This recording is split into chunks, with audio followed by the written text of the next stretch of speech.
15 महीने? मतलब आप सोचिए, लगभग 1.5 साल तक हनुमानगढ़ के किसान शांति से एक इथेनॉल प्लांट का विरोध कर रहे थे। जी, बिल्कुल शांति से। फिर 10 दिसंबर को अचानक कुछ ऐसा हुआ कि सब कुछ बदल गया। ट्रैक्टरों में आग लगा दी गई, पुलिस ने लाठीचार्ज किया और इंटरनेट तक बंद कर दिया गया। हालात बहुत बिगड़ गए। तो आज हम इसी कहानी की तह में जा रहे हैं। ये शांतिपूर्ण विरोध अचानक इतना हिंसक क्यों हो गया?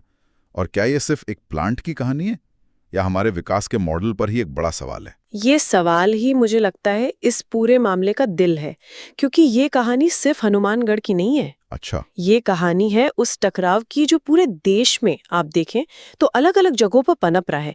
एक तरफ है देश की ऊर्जा और विकास की जरूरतें, और दूसरी तरफ है वो समुदाय जिनकी जमीन और पानी पर ही ये विकास टिका है। सही कहा। हमारे पास जो जानकारी है वो हमें इस टकराव की हर परत को समझने में मदद करेगी। तो चलिए शुरू करते हैं उस दिन से जब सब कुछ बदल गया। 10 और 11 दिसंबर 2025। जी। हमारे सूत्रों के मुताबिक किसानों ने एक महापंचायत बुलाई थी। अब कई लोगों के लिए यह सिर्फ एक बड़ी मीटिंग जैसा लग सकता है, लेकिन महापंचायत का मतलब इससे कहीं ज्यादा गहरा है ना? बिल्कुल। महापंचायत कोई आम सभा नहीं होती।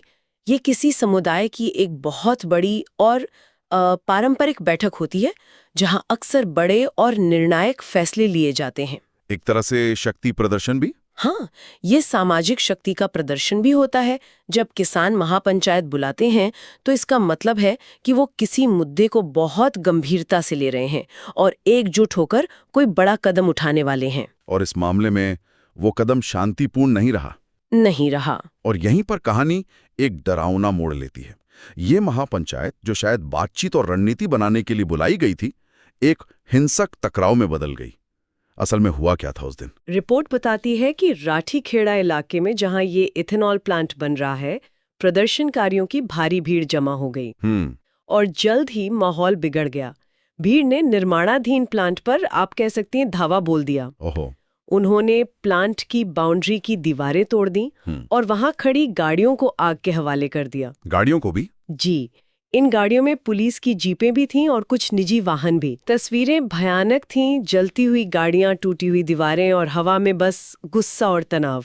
और जब भीड़ इस तरह से कानून अपने हाथ में लेती है तो जाहिर है प्रशासन भी फिर पूरी ताकत से जवाब देता है। हाँ, और उनकी प्रतिक्रिया भी बहुत तेज थी। पुलिस ने भीड़ को तितर-बितर करने के लिए पहले लाठीचार्ज किया और फिर आंसू गैस के गोले छोड़े।